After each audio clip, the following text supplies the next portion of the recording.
love telling my story of how I got into real estate in the first place, because a lot of people think I had this vision and I knew exactly what I was going to build. And I meet so many people that are on the fence. Should I get started in real estate? Should I not? When I first started, I had to actually know real estate investing wasn't even on my radar. It's right now, as hopefully we come out of COVID, unfortunately, there's going to be a lot of people in trouble. And one of the things, I teach this, Michael, is that I don't really like the term real estate investor. I consider us problem solvers. One of my favorite things is helping people in pre-foreclosure. It's something called tax liens and deeds. I love multifamily. I love real estate investment. Team is very important. Things will sometimes go wrong on real estate deals. It's just the nature of the industry. We've considered investments together. We work with many of the same people. And I'm forming, partnerships with people on all different levels, and it's a win-win-win for everybody that way. Step by step, I planned out what I was going to do. I planned on going sailing, so I knew what I needed to accomplish, and I started that plan. Actually, in fact, I wrote a book, and it's called Dreams, Goals, and Adventure. Aloha, and welcome to Deal or No Deal, Multifamily Real Estate Investing Podcast with your host, Michael Ditton.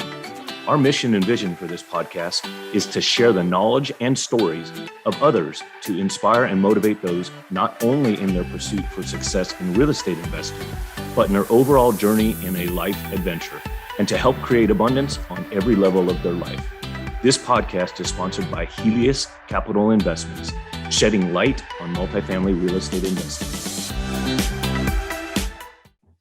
Aloha, everybody, and welcome to Deal or No Deal, Multifamily Real Estate Investing Podcast. And today, before I get to introduce a very special guest and close personal friend of mine, I just want to remind everybody why we're here. And this podcast is designed based on our mission, which is our vision is to share the knowledge and stories of others that will inspire and motivate those not only in the real estate industry, and Mike and I were just talking about that, but in their overall journey in their life's adventures, and to help create abundance on every level. So today, my guest, we go a long ways back. I can't remember exactly when we first met. I know that I started going to the Brendan Broussard's or tied to Brendan Broussard's events probably back in 2016.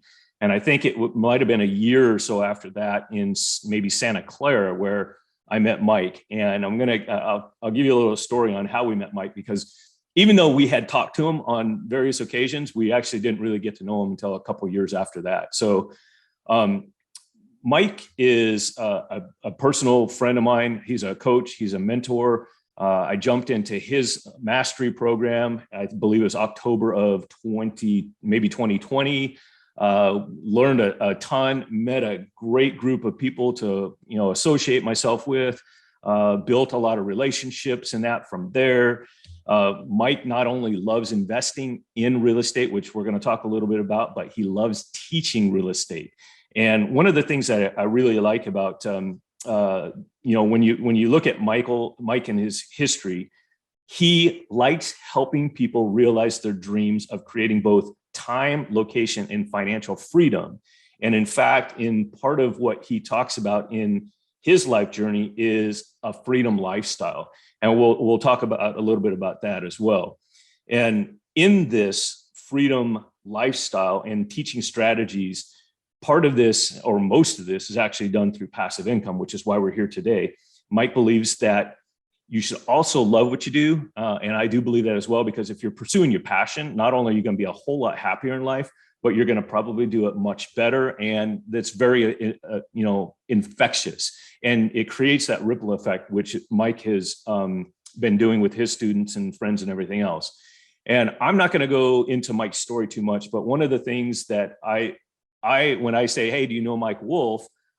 People go, okay, Mike Wolf, Mike considers himself one of the wealthiest homeless Canadians. I don't know if he canned himself with that or somebody else did it. And part of the reason why he's got this name is, I'll tell you, in the real estate industry, which is decades worth of knowledge, hard work, and everything else, I know just in Atlanta alone, and the numbers may not be 100% accurate, but I know I'm within reach here. I believe it was over 1,600 homes bought and sold within that area. And of course, that is just a touch of the real estate world that he's been involved in and the impact that he's had. And that impact not only is of financial wealth, but beyond that, the wealth that he's been able to spread out through that ripple effect to many, many other people. So Mike, I would like for you to tell a little bit about your story. And when you feel that it's a good point to put that in there, we talked a little bit about that freedom lifestyle. I want you to explain what that freedom lifestyle feels like, because that's what you're teaching for other people and that's what you're living. So share your story and then bring in that freedom lifestyle and explain to people just how good it feels and why they should be doing this. Well, first of all, thank you so much for having me. It's such a pleasure to be here and great to see you as always. And, I actually love telling my story of how I got into real estate in the first place, because a lot of people think I had this vision and I knew exactly what I was going to build. And I meet so many people that are on the fence. Should I get started in real estate? Should I not? When I first started, I had to actually know real estate investing wasn't even on my radar. I was actually living my parents' dream for me, and that was going to law school. I got my first degree, and with that came a whole bunch of student loans. And I thought, well, before I go get my second degree, I want to pay these things off. I don't want all this debt over my head when I'm done school. And so I got a job at the phone company, and back then it was union, it was government run, paid really well.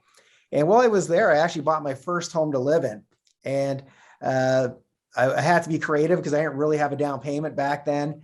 Luckily, I did have good credit and I qualified for a mortgage, although now I know that even if I had bad credit, I could have got into real estate, but I didn't know that 33 years ago. But anyway, shortly after I bought my home to live in, my mortgage broker calls me up and goes, Mike, if you want, you're making good money. I can get you another mortgage if you want to buy a second property. And to me, that was like the weirdest thing I had ever heard at that time. It's like, I'm a single guy by myself. Why would I want a second property? And he goes, well, Mike, you buy it, you put a tenant in there, they're going to pay for your mortgage for you. They're going to pay the property taxes. They're going to pay the insurance, and everything left over after that, that's all yours to spend or reinvest. But more importantly, eventually that home gets paid off. And when that happens, everything you get after that is gravy. So that's your retirement. I go, okay, well, that kind of makes sense. I didn't really fully grasp the concept, but it kind of made sense to me intuitively. And so I did that. I bought another home very close to the one I lived in, because my only due diligence that I knew how to do back in those days was, hey, I want to get something that looks pretty and I want to get something close to home. So it's super quick to pick up my rent checks every month. And that was my due diligence. And so I got really lucky in that a couple of years after I bought that second property, the market took off. I was still at the phone company. I was still at the phone company working on paying off my student loans. And the market, I remember one day sitting at my desk at the phone company and looking at how much my property had appreciated. And I realized that, hey, in the last 2 years, I made this much in real estate and I only made this much working for the phone company.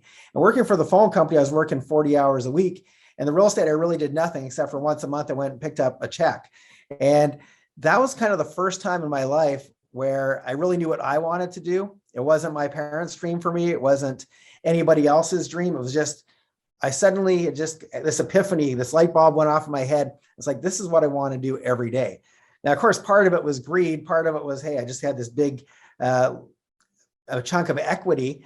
But I did what any other probably guy in his mid-20s would do at that point. And I quickly quit my job at the phone company. Don't do that, by the way. Don't quit your job right away, because I forgot, hey, now I don't qualify for the mortgages anymore.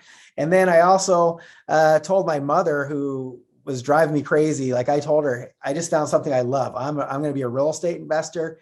And she was freaking on me. She was going, Mike, you get your second degree, so you have something to fall back on. After you've got that degree, do whatever you want, but get that degree. And I go, Mom, don't worry, I've got this. And those were famous, not so famous, not such good last words, because shortly after that, as I mentioned, I didn't really know any due diligence. I had gotten lucky, but especially being in your mid-20s and all of a sudden you got this chunk of cash, my ego got the best of me. And I thought I knew everything there was to know about real estate. even though the only reason I made money is because I happened to get lucky with the market. I didn't even try to time the market. I just got in as soon as I could get that mortgage. And so anyway, to make a long story short, the next deal was a disaster, because you got to remember that first one I got in, I basically got in, and that was meant to be like a 25 or 30 year, that was my retirement. That was meant to be a long-term hold. And then I realized after I quit my job, hey, I can't wait 25 or 30 years or even 2 years for my next paycheck. I got to keep some cash flow coming in. And so I decided I was going to flip homes, which is a much different animal than buying and holding. So anyway, to make a long story short, my next deal was a disaster. I lost a lot of my profits from my initial investment.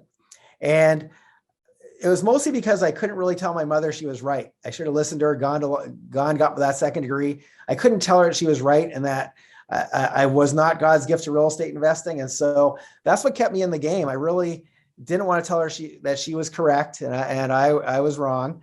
It was way too tough on my ego. So I basically had no choice. I actually did what I should have done in the first place. And I hired a mentor. I found somebody who was successfully already flipping homes in my market. And I basically said, hey, I've got a little bit of cash left. I'm willing to pay you, but I need you to show me everything, what I did wrong on this last deal and everything I need to do to make sure that my next deal is a success, because otherwise I am out of the game. And so one of the things that I love, and you mentioned that we met at Brendan Burchard, one of my favorite sayings of his is the time to get the map is before you go into the woods. And nothing could be more true. If I would have gotten the mentor early on, well, anyway, I'm not going to complain. I'm super grateful for where this has led me. So to answer your first question, that's how I got in. The reason I love sharing that story is because a lot of people come to me and they obviously have an interest in real estate, or they wouldn't start a conversation with me in the first place. And they think, oh, I don't know if I'm cut out for this. I don't know if I'm this or I'm that. And it's like, I didn't even have it on my radar to be a real estate investor. I fell into it by mistake. And here I am 33 years later, still loving it. And so I think if you are on the fence of starting, now's a great time to jump in, especially with what's happening in the economy. That's a great opportunity for investors to get in, but get the map before you go into the woods. Get your. I don't even necessarily like the term mentor's okay term, but I prefer Sherpa. A Sherpa is somebody who's gone up and up that hill 100 times, knows the quickest, safest way to do it. And they can just show you where the landmines are so you can avoid them. But anyway, that's the answer to your first question. The second part is about the freedom lifestyle, which I'm a huge fan of, because if we go back maybe 15 years ago and you said, hey, Mike, can you be on my podcast? I would have said, I don't know if I can. Like, I would have literally had a really tough time putting it on the schedule, because I was a workaholic and I was working like 12, 13, 14-hour days. And because I loved what I did and I was passionate about it and I liked it so much more than being at a desk at a phone company indoors, it was pretty easy to fall into that trap of being a workaholic. Because when you have a passion for something, you don't mind the work. However, when I first got into real estate, I was a single guy, no kids. As time went on, I had my daughter, who's now 26. But I remember when she was young, I didn't get to spend as much time with her as I would have liked, because I was literally always working. And anyway, if I could go back to my younger self, and I'd probably smack myself and say, Mike, you don't need to work that hard. You need to work smart. And so once I figured that part out and how to do it, which involves, by the way, building teams and delegating and automating and systemizing. But once you figure out how to do that, you can actually, it turns out you can make a lot more money not working than when you do work hard. And so anyway, the freedom lifestyle to me is just being able to wake up every day and do something that you love. And for me, freedom doesn't mean just go hanging out. And you and I both love beaches. We both love places like Hawaii and Florida. I was just actually till today, I'm actually in Dallas because I have some meetings where it's snowing. But I literally left Cancun yesterday where it was sunny. And anyway, I have 3 kind of buckets that I put everything into that I call my life. And so to me, I actually did a TED Talk about a year ago, and my topic was happiness, joy, and fulfillment and freedom. And so to me, everything that I do is a pursuit instead of currency. And money is very important. I'm not saying ignore money. Money is extremely important. But now every day I wake up chasing the happiness and fulfillment. Happiness comes from sometimes being at the beach. Absolutely. I love travel. I love heat. I love sun. I love the ocean. That's my happiest place. But if you just did that every day, I don't care what your passion is. after a while, it's not going to feel fun anymore. If you love golfing, you do it every single day. I don't know anybody who can do that. After a while, it gets monotonous. And so whatever it is that you love, if that's all you focus on all the time, at some point, it's going to become redundant for you. So to me, when I'm chasing happiness, it's partially about traveling, but it's also about hanging out with, I now have 2 grandsons, it's hanging out with them. And I've got we work together in my inner circle. Now we call it the Wolf Pack. I absolutely love teaching real estate because I love to see people's successes. I love to see, how they were doing it before and how I can show them a better way just from all these years of doing it. So that's how I get my happiness. But I also chase fulfillment, and fulfillment for me comes from making a difference, and not just helping people with real estate, but helping people going through tough times. So one of my projects after Hurricane Katrina, I went to New Orleans, fixed up a bunch of homes, and brought a bunch of people back to the city that had got displaced by the storm. And that was one of the toughest projects I've ever done. It involved a lot of work because these homes were under 20 feet of water for 3 weeks straight. So tons of mold remediation, and you name it. And some of the stuff that we saw in these homes, like dead animals in the attic and people's wedding dresses covered in mud and their photo albums, anyway, it was very emotional doing that project. And like I said, we did it as a give back project. I wasn't making a whole lot of money on it. I had to build teams around it.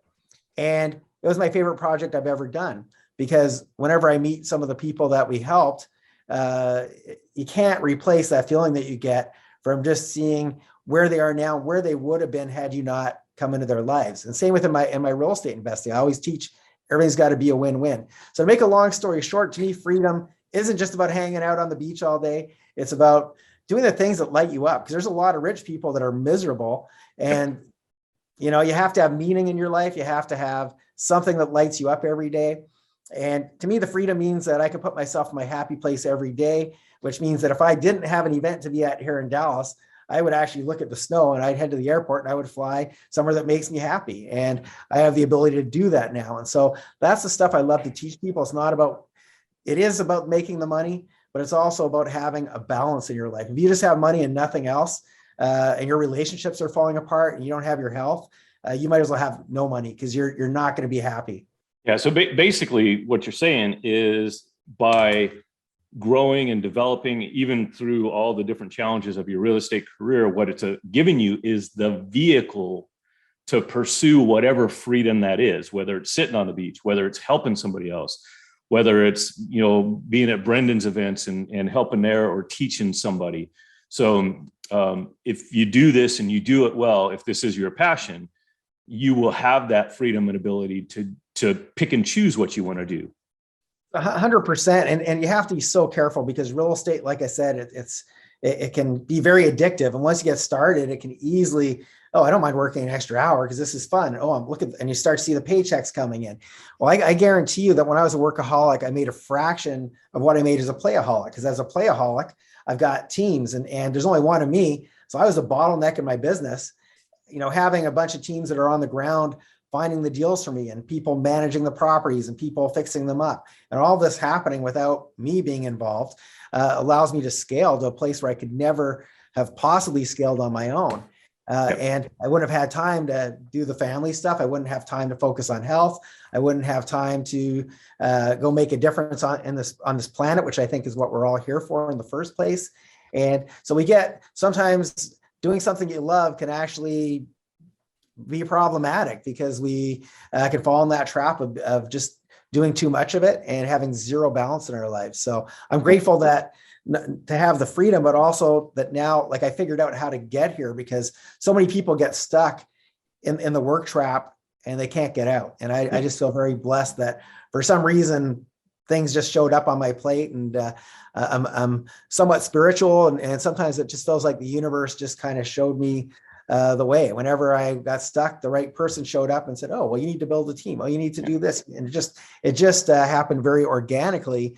But I had to trust. I had to take off the blinders and say, "No, this is how it's done. It's only done one way." I had to take those off and just be open to other people's coaching and comments. And I've had many a Sherpa along the way for myself too. So. Well, and I think if you're open to that, a lot of opportunities, a lot of doors will open for you. And, team is a key thing. And yeah, you can do it on your own. Yeah, we've probably all done it. Yeah, sometimes we have to do it to get to that next level. You know my story, but we're not here to talk about that. But back in the day when I first started in the mid 90s, I was doing everything on my own. It afforded me to take off in 2007 to take off and go sailing and do what I want. But I look back now going, yeah, I was able to do it, but I don't know how much more I would have been able to scale. So coming back into it in 2020 and really diving back in again, knowing that I want to scale and learning from guys like you and all the other great mentors, coaches, Sherpas out there in the world that I have been so blessed to surround myself with. I know the value of a team. I know the value of coaching and mentorship and learning from other people who have done it. And in the ability to do what I know I can do, I love to do it successfully, but be able to do it so that I don't take away, from the time that I have here and the things that I want to do, not only for myself, but my beautiful wife, Crystal, who is why I do what I do, so that we can enjoy life, so we can go out and give back. So it's very, very important. And had I not jumped back in with, you in that moment, or, gone down this path, I might've found myself back doing it all myself again. But now I'm super blessed because of the teachings, hey, get somebody to help you. And I'm real hard-headed. So sometimes it takes a little bit to get through, but it's a very valuable lesson. And it's one that, I've been able to learn from you. So I appreciate that. What I love about this open, podcast dialogue that we have here, man, I came up with like 12 more stories we can go and talk about here. But one of the other ones, and I got one main topic that we'll talk about, and we'll jump into that in a minute, but I want to highlight a couple of things here. I hear this over and over again from successful guys like you. It's what happened to me. Some other people that I've interviewed, it's the same thing. And I don't know. I'm thinking about maybe cloning this or making this something that goes out there and see if it sticks, but accidental investor. It's not what you planned on doing. And here you are 33 years later, very, very successful. I've interviewed a couple other people recently that they were doing something completely different in life.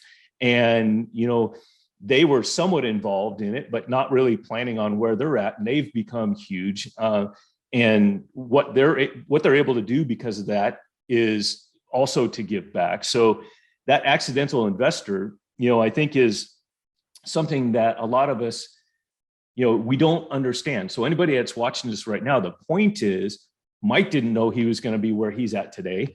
I didn't know where I was at, the people that I know. So if you're kind of on the fence, like you said, or thinking about it,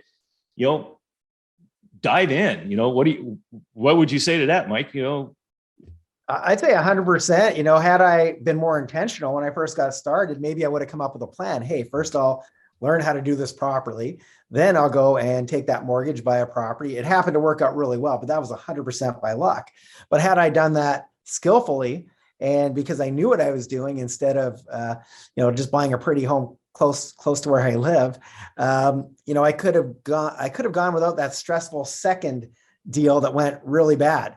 And that second deal, had I been a little bit older, maybe I would have said, nope, real estate's not for me. Or maybe if I wasn't too embarrassed to tell my mom, it would have been so easy to drop out. But if you do things on purpose and intentionally, you have a big advantage over somebody who stumbles upon it.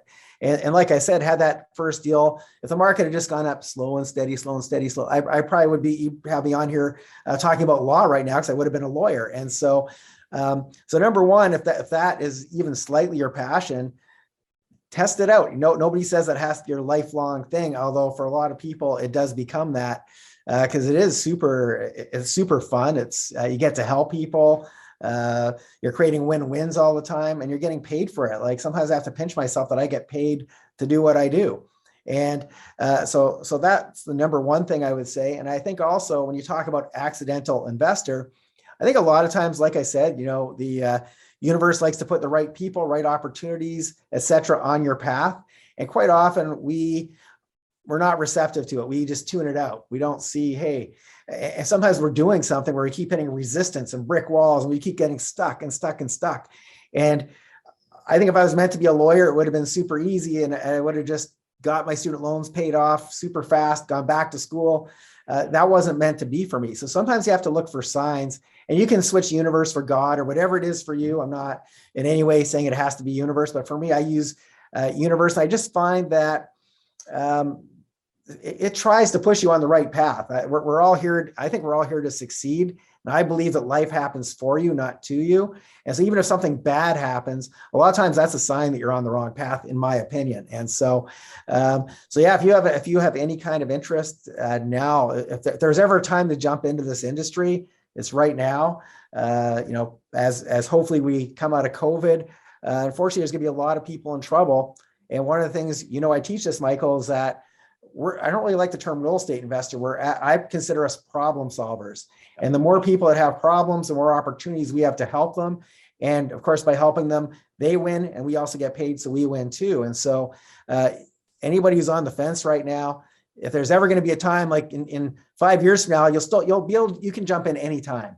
In 10 years from now, 5 years from now, 3 years from now. But don't be one of those people that says, oh, 5 years from now, I wish I would have invested when things were good 5 years ago, because you're always going to have that excuse. There's always going to be, 5 years ago was better. Anyway, the best time to plant a tree, as we all know, is now. 5 years ago, but the second best time is right now. And so if you're thinking of doing it, jump in. Yeah. And I like that, we talk about that problem solvers because that's the way we think in that. And unfortunately, I haven't brought that up yet here, but we do a lot of that. And that's what helps make us successful. And I don't just mean monetarily, but in the people that we are, with our integrity and everything that we do, which draws people to us. And I was just talking to somebody today, and he was telling me he just actually saved a lady from having her house being foreclosed on. She was at like the 11th hour, and he wasn't in it for he's going to earn something from it because that's what he does. But he didn't talk about that today. He talked about helping this lady prevent foreclosure. Now, of course, she's going to probably exit out of the house and that, but she's going to exit out with some money. She's not going to exit out in, bankruptcy or foreclosure or losing, not having anything. And that's kind of what we do. And the market is cyclical. We're going to see, our ups and downs, it's always good to get in. You just have to be cautious what you're doing at that particular time. So, learning from other people that have been there, done that, like Mike, is key, because that knowledge that you learned the hard way back then, you can share that story and make it easier for somebody today. It's not really a shortcut. It's using, it's what we learn from history. Mike, you are a real estate investor or problem solver, and you have a history that you can share with others that haven't yet experienced that. Anybody that wants to experience that, they have two ways to learn, and that's to go out and do it themselves and go to the School of Hard Knocks. And I graduated top of my class. Or you look back at people that have been successful in it and you learn from them. Yeah, you're still going to do it moving forward, but hopefully you'll do it in somewhat of a systematic way that you can avoid some of those pitfalls that other people have experienced. So super grateful to have a guy like you out there teaching. It's actually been my pleasure. It's one of my favorite things to do. And, as you know, before COVID, I wasn't really doing a lot of it. I was mostly just traveling and enjoying my lifestyle and doing a lot of volunteer work. And like I said, hanging out with my grandkids. And then COVID, I could see so many of my friends losing their businesses and losing their jobs. And I knew they had to reinvent themselves. So that's when I decided to start up doing group coaching instead of talking to each of them one at a time. That's how it all kind of was born. And, I wasn't really expecting to like it as much as I do. I thought, okay, well, I want to do it because I want to help everybody. But, I don't know if I want to consistently be on Zoom calls and as I travel and go to different time zones, waking up at whatever time of the morning to do a call. But I absolutely love it. And I look forward to it. It's one of the things. I don't do it. The money's the bonus. It's one of those times where I have to pinch myself. I get paid to do this. Yeah. But to me, it makes me feel fulfilled to go watch my students' success. It's like watching what you've done. Just that makes me so happy, and it makes it so worthwhile to have started it. And so it turns out that I love it. I always knew I liked teaching. I didn't know that I loved teaching. Now I absolutely 100% don't think I'll ever stop. I'll never stop teaching, even though everything else in my business is pretty much done by other people. It's either delegated or automated. The teaching is the one thing that does involve me, but I actually enjoy it. So I never really feel like I'm working, but I also keep it, once again, in balance. I'm not on there 24/7 every day and taking away from grandkid time and volunteer time and stuff like that. So once again, everything I do has always got to be in balance. Yeah. Well, and I'm grateful that you started teaching, because quite honestly, you and I had a relationship before, and I didn't really elaborate. I'm going to go back and tell a little bit of that story. We had a relationship before, we communicated from time to time, and we knew each other through Brendan's events and everything else. But honestly, until you started teaching and I got into the mastery program, which is where our relationship really blossomed from there. So I am going to go back because I think it's a great story, especially since I can look at the shirt you're wearing right now and talk a little bit about it. So when we did meet at Brendan's events, you were volunteering for Brendan, like you do for so many other, organizations out there. And I didn't know you from Adam at the time. You were one of the staff as far as I knew. And Crystal and I know the amount of effort that goes into putting on one of those productions. Yes, Brendan's on stage, and yes, that's a difficult job to have. And I know he loves what he does, but quite honestly, he wouldn't be able to do what he does as successfully if he didn't have a team to put on everything that's going on behind the scenes and everything else. And we acknowledge that. So we always communicated with everybody that was involved with Brendan's team. And we got to know a bunch of folks there, you being one of them. And we'd go from one event to the next event to the next event, seeing you there. And then Crystal, my beautiful bride, loved the shirts that you always had on. And I still remember the day we walked up to you and Crystal says, "Man, I love your shirts. Where do you get those?" And truly, that's where the first phase of our relationship changed, because you said, I get them as I travel. We get them, Greece or wherever. And you say, "Oh yeah, what takes you traveling?" "Well, real estate investments." And it's just like ding, ding, ding, lights went off in my head. We had talked several times and I really didn't know who you were. And all of a sudden we're getting into a level where we have something in common. Now we're starting to talk a little bit more.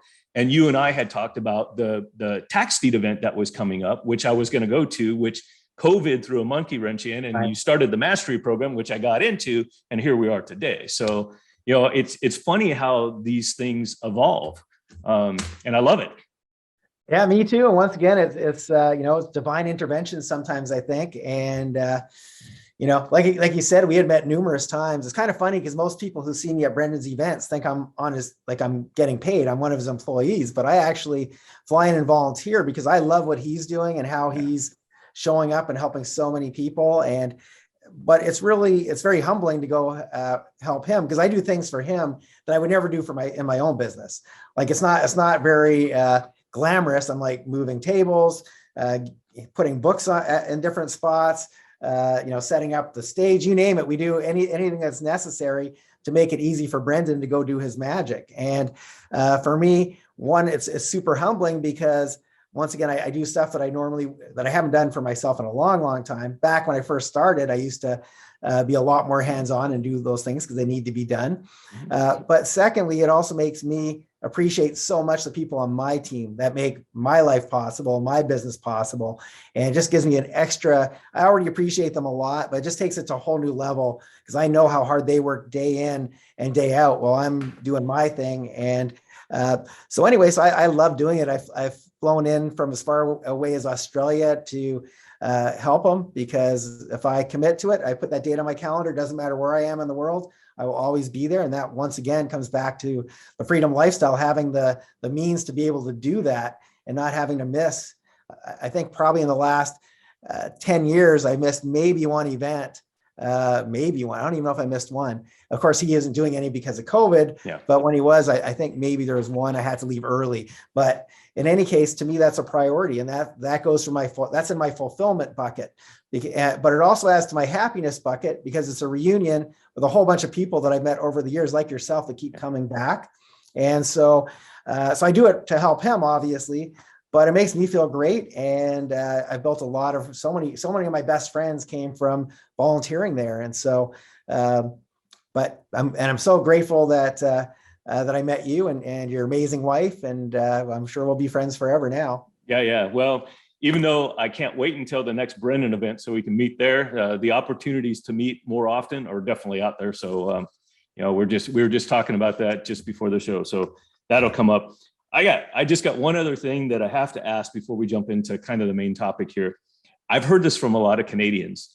Is it kind of a standard for everybody to go to work at the phone company? Because my mom is Canadian and she also worked at the phone company. And I've talked to several other people that have worked at the phone company. So my mother being from Newfoundland, and she worked at the phone company. Oh, wow. She spent some time at the phone company before she came over onto this side and met my dad, and here we are today. So. Well, I think working at the phone company inspires you to not want to be in the corporate world very long, to be honest. At the time, I was extremely grateful for that job because I had come straight from university where, of course, was making zero. And then all of a sudden I've got a union job, which then was also government. So paid well and the benefits were good and all that. She said the same. But I can say that I learned pretty early on that the corporate world isn't for me. And then as a result, I also was starting to think, I don't know if I want to be a lawyer and stuck in an office all day. And, but it's kind of funny because another one of my good friends, her name is Shelly. She worked for the phone company. Now she's a very successful investor too. I know. Yeah, I know Shelly. Yeah. So that's cool. See what I mean?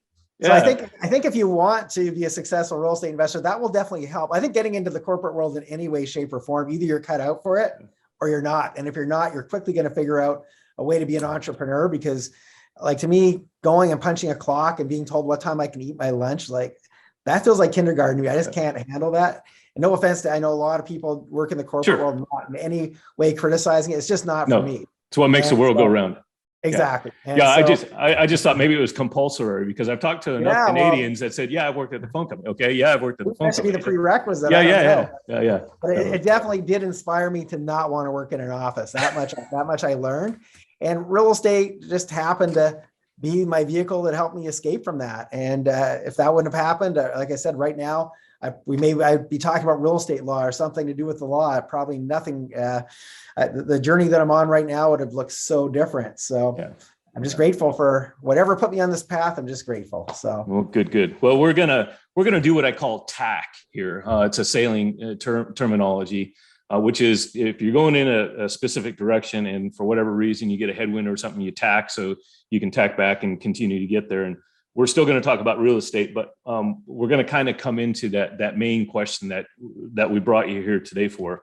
And tacking is pretty much common in anything we do. We learned like when you realize that one deal wasn't working the way it was supposed to, you learn to tack. And by doing that, you learn what to do, what not to do, and it helped make you successful in this career.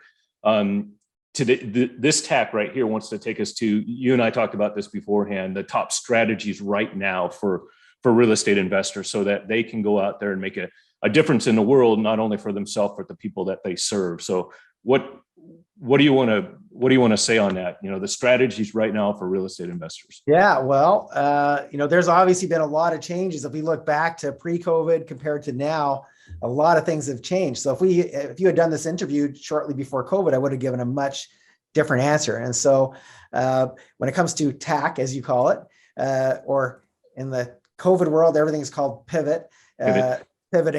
Right now, I think the top strategies that are working. Well, first, let's talk about what's gone on for the last year and a half or so.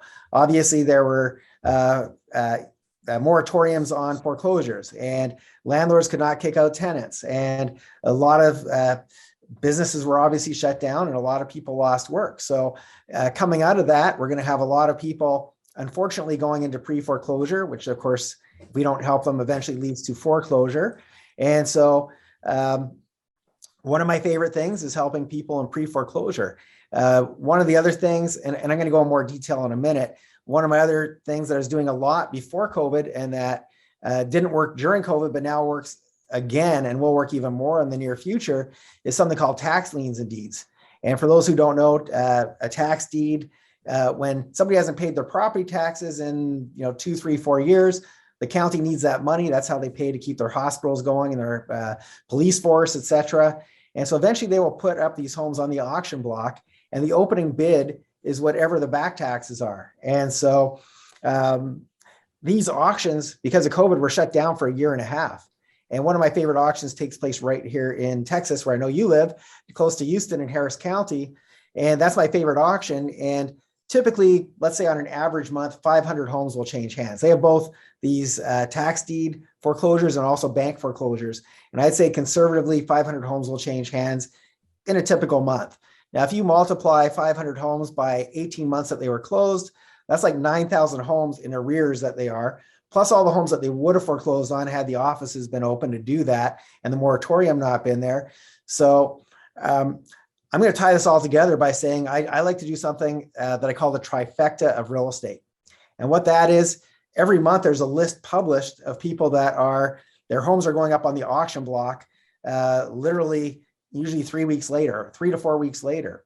And so most investors, they look at that list and they go, oh, these are the homes going up for foreclosure. And then if they know how to do the due diligence, which by the way, always make sure you know how to do the due diligence before you ever go to a real estate auction, or you will lose your shirt guaranteed.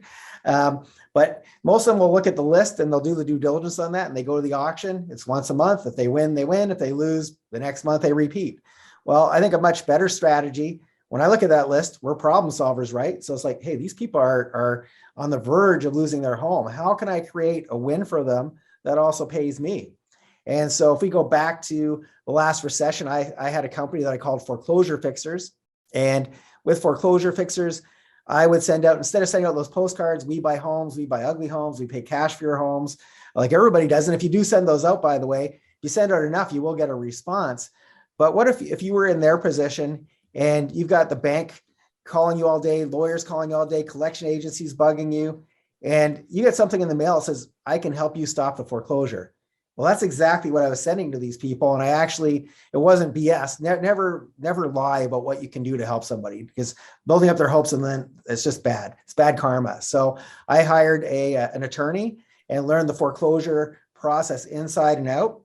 And then I would actually go, and two different types of people would call me on these ads. Number one type of person is, I like to say that sometimes bad things happen to good people. Mm-hmm. And right now, in these COVID times, I can't think of a time in history where more good people have had bad things happen to them. Like people that had never been late once on a credit card or never dreamed of missing a mortgage payment. Well, what happens if your business shuts down? Or what happens if I have friends that own restaurants? What happens if your restaurant is closed? What happens if you own a gym? You can't have that and still be able, for most people, they're not going to be able to make their mortgage payments. And so for people like that, I would always try to help them stop the foreclosure entirely. So if somebody got $10,000 behind, and let's say their business shut down, but now it's open again and they can afford the monthly payments, they just can't afford that big lump sum, I would go pay it off for them. Of course, I wouldn't do this for everybody, by the way. You have to be careful who you do this for. But I pay off the $10,000. They would pay me back in installments.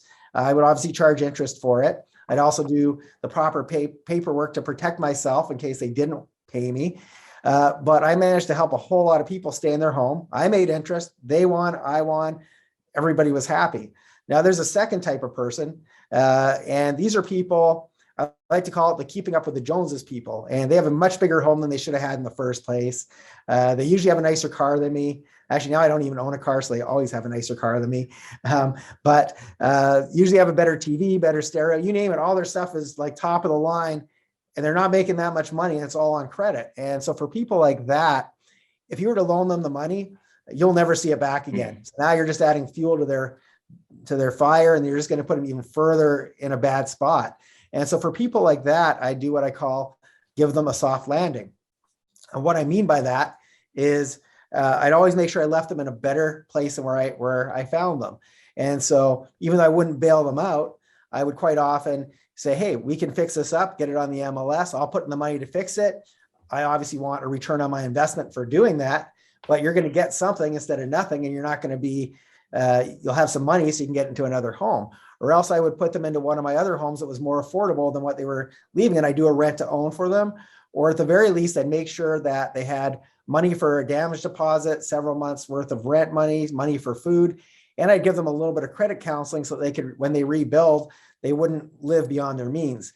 And so that's for me, that's the most fulfilling part of real estate investing, is helping people that are in such a bad position and they got their head buried in the sand and they're depressed and they're stressed, and being able to change that trajectory for them forever, hopefully. So that's the first part of the trifecta, is helping the people before they lose a home. The second part of the trifecta is, unfortunately, we can't help everybody. Some of these homes will end up on the auction. There's no two ways about it. And so then you're going to go to the auction, or better yet, I have somebody that goes to the auction for me and my students. And I don't live in Houston, and that way I can participate from wherever in the world I am. So these auctions take place once a month, as I mentioned, the first Tuesday of every month in Texas. In different places that will vary. And we've had, some of my students have picked up single family homes for like $7,000 that were worth $90,000 and $100,000. You can get great deals at the auction as well. And then the third part of the trifecta is something that's very little known, even by very successful investors. A lot of people haven't heard of it. It's called overages. And so at these auctions, let's say the opening bid is $5,000 and a home sells for $50,000.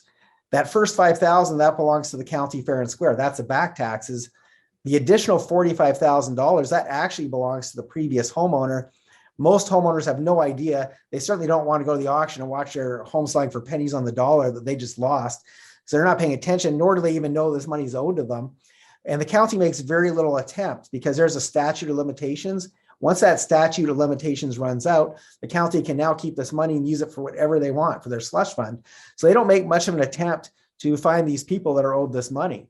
And so a great strategy, and this also works for people with little or no money to invest, by the way, as you go find these people and say, listen, I know somebody owes you $45,000. If you're willing to split that with me, and that split could be whatever you negotiate. I know people do it for 20%, 30, 40. One of my friends does it only for 40. And she's, I think her smallest paycheck ever was like $21,000, because she only looks for fairly substantial ones. But it could be whatever you negotiate. And your job is to track that. You get the list of people that are owed this money. You go and track them down. Sometimes you can do it using social media. Sometimes you contact the neighbors. There's a bunch of different ways. If all else fails, you can use a skip tracer, which is people or software these days that are designed to find people. And you're creating a huge win, because imagine somebody was lost their home over a small amount. If it went up for $5,000, that means the only thing separating them from still having that home is $5,000. That's all it would have taken to get the taxes back on track. And now you give them $45,000, that's going to change their life, because the chances are they're either living on the streets, they have to find a friend or relative to live with, which is, for most people, it's very tough for your ego to have to do that, especially after being a homeowner. And so you create a great win for them. You create a great win for yourself. And even better, if you make lots of money doing part one and part two of the real estate trifecta, part three, you can just do it out of the goodness of your heart and help people, reunite them with their money, and let them keep all of it, or maybe take a very small amount for your time. But anyway, that is some of the stuff that I would be doing right now. And it works very well with what's going on in the economy. And that stuff is going to work even better as things continue to unfold here. Yeah, because we certainly, and I think COVID at first had a completely opposite effect than anybody had expected on the real estate industry, because they expected a significant crash in the market right away, but that's not what happened. What happened is supply and demand, and a lot of, so many people own their property now with cash versus the last time we had this bubble. So we saw it really escalate in some places way more than it should, and there is going to be a correction. We're already starting to see it.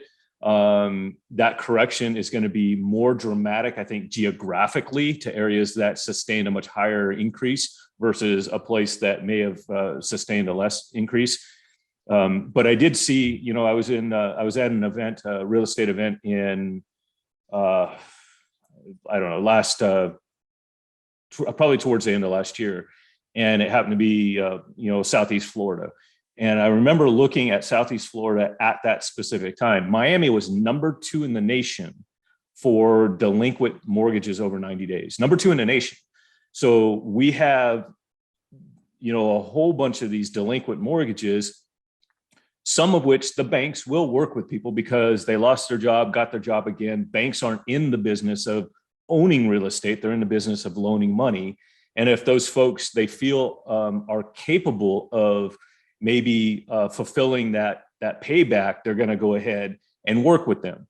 But there's going to be people that aren't going to be able to fulfill that, and the banks know that. So that's when we're going to start seeing it. So even if there's a couple million houses out there that are going through foreclosure, and only 50% of them come, that's 1 million houses through our nation that people pre-foreclosure we can help, or foreclosure where these things are going to come up for us. So this trifecta, tax deeds obviously part of it, which is a little bit different than the mortgage side of it.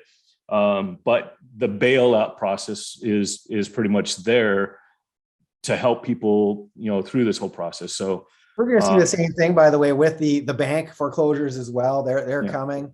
They're reopening now, and they're starting to the foreclosure process, and so we are going to see that foreclosures of all types and pre-foreclosures of all types. Yep. So I would definitely, that's some of the stuff I would definitely focus on. And by the way, there's strategies, because I know some people watching this are going, "Oh man, I wish I had more money so I could participate in this." A lot of this stuff can be done with zero or very little down. And so once again, I wish I knew this stuff 33 years ago, because I would have done things a lot differently. But yeah, there's so many myths. Like, so many people think, oh, you need to save up a large down payment and then qualify for mortgage.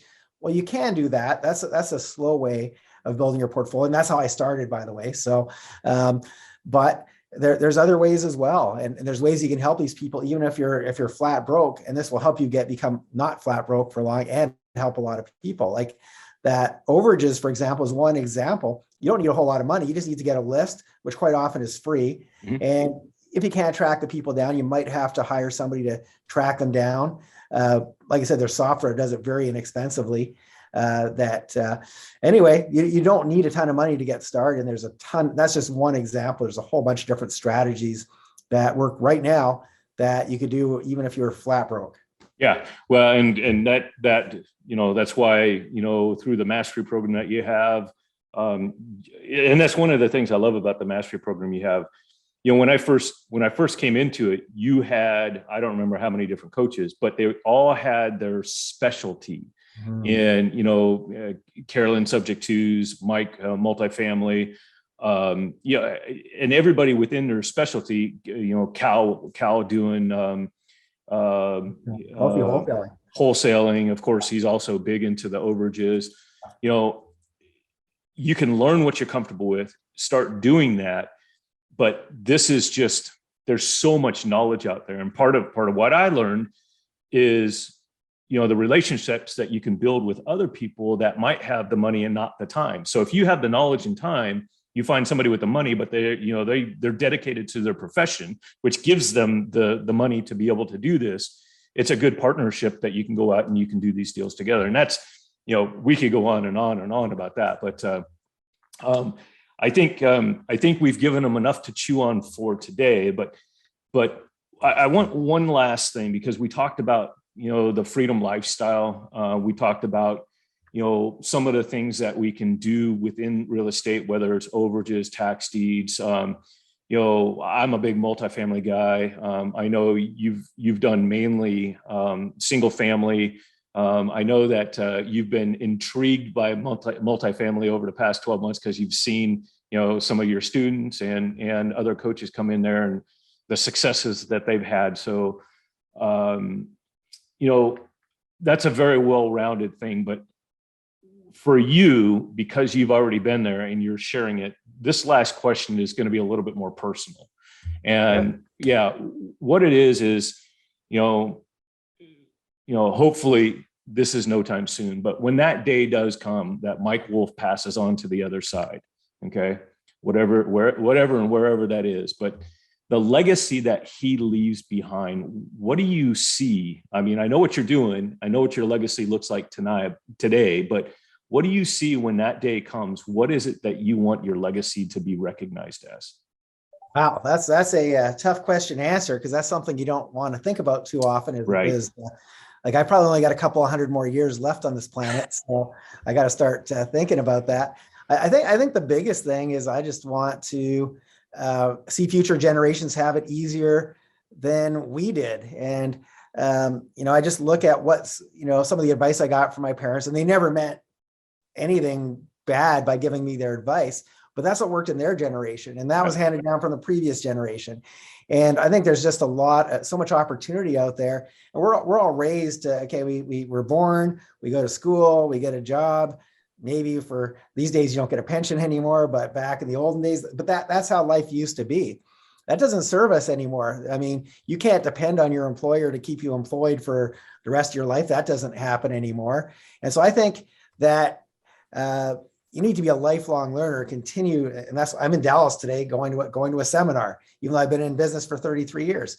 But so I really want what I want to leave for, I want my grandkids to know how to work smart. I don't want them working hard. I want them doing the opposite of what I was taught.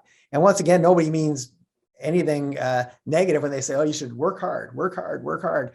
However, if you take that to heart and you become a workaholic, I think it's better to have much, balance in your life and, put the money on autopilot. And here's one of the things I like to teach is that right now I'm not thinking, oh, I hope Michael Ditton's not breathing too much air because, I hope there's enough for me. We don't even think about it. Because it's so abundant. We don't really have to keep track of it, even though it's the most important thing that we have on earth is oxygen, but we don't even think about it. So I want to leave to my grandkids, for example, not just, the real estate and the video training so they can go pursue this if that's what they want to do, but also just, I want to give them an abundance mindset where they don't think anything is scarce. There's nothing that you can't attain if you want it, if you're willing to put in the effort. And I think and also I just want to make it as much difference on the planet now while I'm here and build things that are sustainable. So they live on long after I'm gone, that they're still happening. And that's totally doable as well. And so those are kind of my biggest things that I really want to leave for my family and future generations of people, not just my family. And there's always that ripple effect. Like if I can help you get to a certain point and then you go and you bring that to the people that you impact and influence, we can definitely have a really good trickle down and help the whole planet. Yeah. Well, that's beautiful.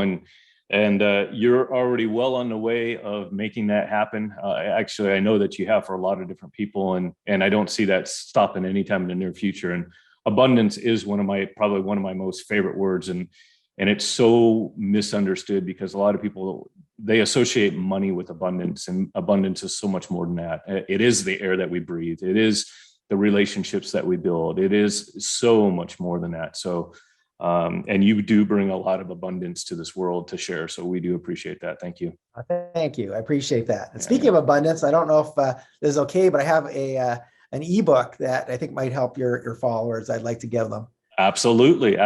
Yeah. In fact, I was gonna ask, how people can reach out to you, and of course, we'd put that in the notes. And yes, tell us a little bit about what you got there. Yeah. So at the beginning of COVID, as all my friends were starting to either lose jobs, businesses shutting down, et cetera, I decided to write a short, easy to read ebook. It's like 25 pages and just outlining, like if I was starting over today, what would I want to know? What strategies would I want to use? And because when I started, I had no money. I was, as you remember, a starving ex-university student. What would I do today if I was starting from scratch with nothing?